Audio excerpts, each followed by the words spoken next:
नमस्कार, ये आकाशवाणी चंडीगढ़ है। अब आप चंदन शर्मा से प्रादेशिक समाचार सुनिए। पहले इस बुलेटिन के मुख्य समाचार। हरियाणा के मुख्यमंत्री नायब सिंह सैनी ने पंचकूला से प्रदेश में स्वच्छता से स्वागत अभियान का शुभारंभ किया। एक पेड़ मां के नाम मुहिम के तहत 100 पेड़ भी लगाए गए। मुख्यमंत्री नायब सिंह सैनी ने राज्य में स्वच्छ वायु, हरित परिवहन और सतत विकास को बढ़ावा देने के लिए आधुनिक तकनीकों का अधिकतम उपयोग सुनिश्चित करने को कहा। हरियाणा सरकार ने हिसार जिले के बरवाला कस्बे में 50 बेड का नया आधुनिक अस्पताल बनाने की प्रशासनिक मंजूरी दी। प्रधानमंत्री नरेंद्र मोदी के 17 जुलाई को जींद आगमन को लेकर सुरक्षा के चाक चौबंद इंतजाम किए गए।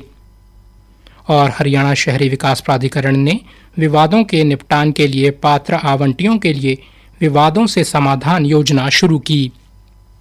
अब समाचार विस्तार से। मुख्यमंत्री नायब सिंह सैनी ने आज पंचकूला में झाड़ू लगाकर और कूड़ा उठाकर हरियाणा में भारतीय जनता पार्टी के स्वच्छता से स्वागत अभियान का शुभारंभ किया। ये अभियान 17 जुलाई तक चलेगा। इस अवसर पर मुख्यमंत्री ने पौधारोपण भी किया। इस अवसर पर पूर्व विधानसभा अध्यक्ष ज्ञानचंद गुप्ता, पंचकूला के महापौर श्यामलाल बंसल समेत तमाम नेता मौजूद रहे। मुख्यमंत्री नायब सिंह सैनी ने पत्रकारों से बातचीत में कहा कि प्रधानमंत्री नरेंद्र मोदी के दौरे के मद्देनजर आज पंचकूला से स्वच्छता अभियान की शुरुआत की गई है। आज एक पेड़ मां के नाम मुहिम के तहत 100 पेड़ भी लगाए गए हैं। देश के यशस्वी प्रधानमंत्री आदरणीय मोदी जी 17 तारीख को हरियाणा विजिट के ऊपर आ रहे हैं और पार्टी ने निर्णय किया है कि 17 तारीख तक हर रोज पूरे हरियाणा प्रदेश के अंदर स्वच्छता अभियान चलेगा और उसको लेकर के आज इसकी शुरुआत मैंने पंचकूला से की है। अलग अलग स्थानों पर हमारे मंत्रीगण, हमारे सांसदगण, हमारे विधायकगण, पार्टी के सभी पदाधिकारी इस स्वच्छता अभियान में जुड़ करके आदरणीय प्रधानमंत्री जी के उस संकल्प को आगे बढ़ाने का काम करेंगे। मुख्यमंत्री ने कहा कि प्रधानमंत्री नरेंद्र मोदी 17 जुलाई को प्रदेश को बड़ी परियोजनाओं की सौगात देंगे। हाइड्रोजन ट्रेन को हरी झंडी दिखाएंगे और इसके साथ ही कई बड़ी परियोजनाओं का उद्घाटन और शिलान्यास भी होगा। हरियाणा के सामाजिक न्याय एवं अधिकारिता मंत्री कृष्ण कुमार बेदी ने प्रधानमंत्री नरेंद्र मोदी के 17 जुलाई को हरियाणा आगमन के मद्देनजर फतेहाबाद में स्वच्छता ही स्वागत अभियान में भाग लिया।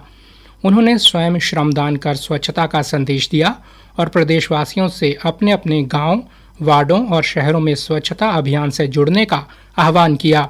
मीडिया से बातचीत में श्री कृष्ण कुमार बेदी ने कहा कि प्रधानमंत्री नरेंद्र मोदी के नेतृत्व में शुरू हुआ स्वच्छ भारत अभियान आज जन आंदोलन बन चुका है।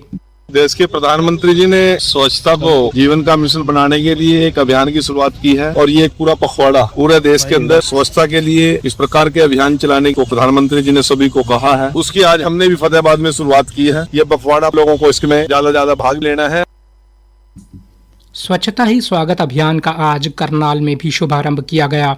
अभियान की शुरुआत भाजपा हरियाणा प्रदेशाध्यक्ष डॉक्टर अर्चना गुप्ता ने स्वयं सफाई अभियान में भाग लेकर की। इस अवसर पर उन्होंने आमजन से स्वच्छता को जन आंदोलन बनाने का आह्वान किया। मीडिया से बातचीत में डॉक्टर अर्चना गुप्ता ने कहा कि प्रधानमंत्री नरेंद्र मोदी ने देश को स्वच्छ भारत का संकल्प दिया है। उनके हरियाणा आगमन से पहले प्रदेश भर में स्वच्छता ही स्वागत अभियान चलाया जा रहा है ताकि स्वच्छ और सुंदर वातावरण के साथ उनका स्वागत किया जा सके। हरियाणा के मुख्यमंत्री नायब सिंह सैनी ने राज्य में स्वच्छ वायु, हरित परिवहन और सतत विकास को बढ़ावा देने के लिए आधुनिक तकनीकों का अधिकतम उपयोग सुनिश्चित करने को कहा है। मुख्यमंत्री ने आज चंडीगढ़ में एक बैठक के दौरान अधिकारियों को निर्देश दिए कि अनुपयोगी वाहनों के पंजीकरण एवं वैज्ञानिक निस्तारण की प्रक्रिया को सरल, पारदर्शी और सुगम बनाने के लिए एक पोर्टल विकसित किया जाए ताकि इस पोर्टल के माध्यम से नागरिक अपने निजी तथा सरकारी विभाग अपने अनुपयोगी वाहनों का ऑनलाइन पंजीकरण कर सकें और वाहन स्क्रैपिंग, पंजीकरण तथा संबंधित प्रक्रियाओं में सुविधा और पारदर्शिता सुनिश्चित हो। इसके साथ ही मुख्यमंत्री ने राज्य भर में इलेक्ट्रिक वाहन चार्जिंग स्टेशनों की स्थापना में तेजी लाने के निर्देश भी दिए। मुख्यमंत्री ने कहा कि राज्य में स्वच्छ वायु, आधुनिक सार्वजनिक परिवहन, इलेक्ट्रिक वाहनों को बढ़ावा, औद्योगिक प्रदूषण नियंत्रण तथा कृषि अवशेष प्रबंधन से जुड़े सभी कार्य निर्धारित समय सीमा के भीतर पूर्ण किए जाएं। बैठक में गुरुग्राम और फरीदाबाद में इलेक्ट्रिक बस सेवाओं के विस्तार, बस डिपो के विकास, चार्जिंग अवसंरचना के निर्माण तथा अगले चरण में 200 इलेक्ट्रिक बसों के संचालन के लिए सार्वजनिक निजी भागीदारी मॉडल के तहत की जा रही तैयारियों की समीक्षा भी की गई। प्रादेशिक समाचार आकाशवाणी चंडीगढ़ से प्रसारित किए जा रहे हैं। हमारे बुलेटिनों और ताज़ा समाचारों के लिए आप हमारी वेबसाइट news.on.air.gov.in पर लॉगिन कर सकते हैं। ये समाचार हमारे यूट्यूब चैनल और x handle Akashvani news Chandigarh पर भी उपलब्ध हैं। हरियाणा सरकार ने हिसार जिले के बरवाला कस्बे में 50 बेड का एक नया आधुनिक अस्पताल बनाने की प्रशासनिक मंजूरी दे दी है। इस महत्वाकांक्षी परियोजना पर लगभग 65 करोड़ 67 लाख रुपए खर्च होने का अनुमान है। स्वास्थ्य मंत्री आरती सिंह राव ने बताया कि नए अस्पताल के लिए अलग से भूमि अधिग्रहण करने की आवश्यकता नहीं होगी, बल्कि इसका निर्माण वर्तमान में पहले से चल रहे उप जिला अस्पताल के परिसर के भीतर ही किया जाएगा। स्वास्थ्य मंत्री ने कहा कि राज्य सरकार ग्रामीण अंचल में रहने वाले लोगों को शहर की तर्ज पर बेहतर और आधुनिक स्वास्थ्य सुविधाएं उपलब्ध कराने के लिए तेजी से काम कर रही है। इसी कड़ी के तहत बरवाला में इस बड़े अस्पताल का निर्माण किया जा रहा है। इस नए 50 बेड के अस्पताल के बन जाने से बरवाला और उसके आसपास के दर्जनों गांव के ग्रामीणों को अत्याधुनिक चिकित्सा सुविधाओं के लिए बड़े शहरों की तरफ रुख नहीं करना पड़ेगा। उन्हें स्थानीय स्तर पर ही बेहतर इलाज मिल सकेगा। प्रधानमंत्री नरेंद्र मोदी के 17 जुलाई को जींद आगमन को लेकर जिला पुलिस और नगर प्रशासन ने सुरक्षा के चाक चौबंद इंतजाम किए हैं। वर्ष 1952 के बाद यह पहला मौका है जब देश के प्रधानमंत्री जींद में किसी बड़ी योजना के उद्घाटन के लिए आ रहे हैं। इस ऐतिहासिक दौरे के दौरान प्रधानमंत्री देश की पहली हाइड्रोजन से चलने वाली ट्रेन को हरी झंडी दिखाकर रवाना करेंगे और प्रदेश में कई परियोजनाओं का उद्घाटन करेंगे। आज जींद में एक पत्रकार वार्ता में जींद के पुलिस अधीक्षक कुलदीप सिंह ने सुरक्षा व्यवस्था और ट्रैफिक रूट में बदलाव की विस्तृत जानकारी साझा की।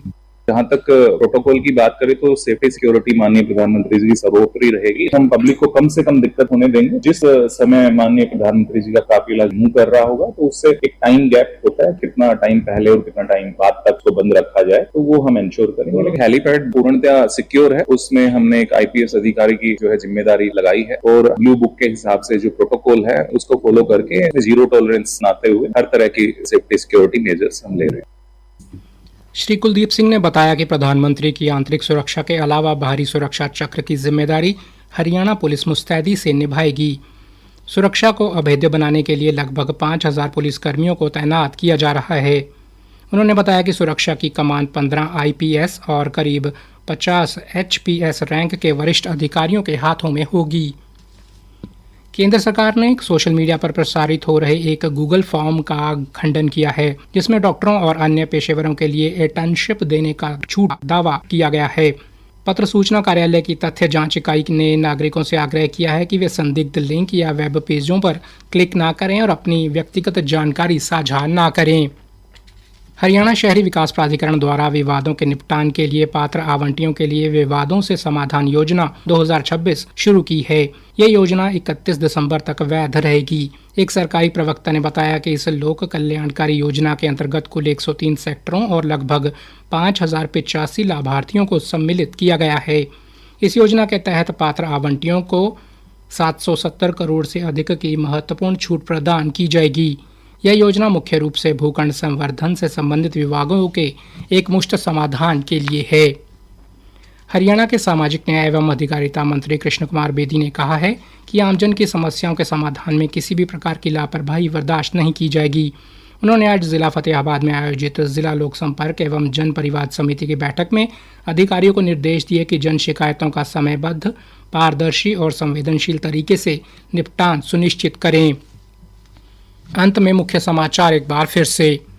हरियाणा के मुख्यमंत्री नायब सिंह सैनी ने पंचकूला से प्रदेश में स्वच्छता से स्वागत अभियान का शुभारंभ किया। एक पेड़ मां के नाम मुहिम के तहत 100 पेड़ भी लगाए गए।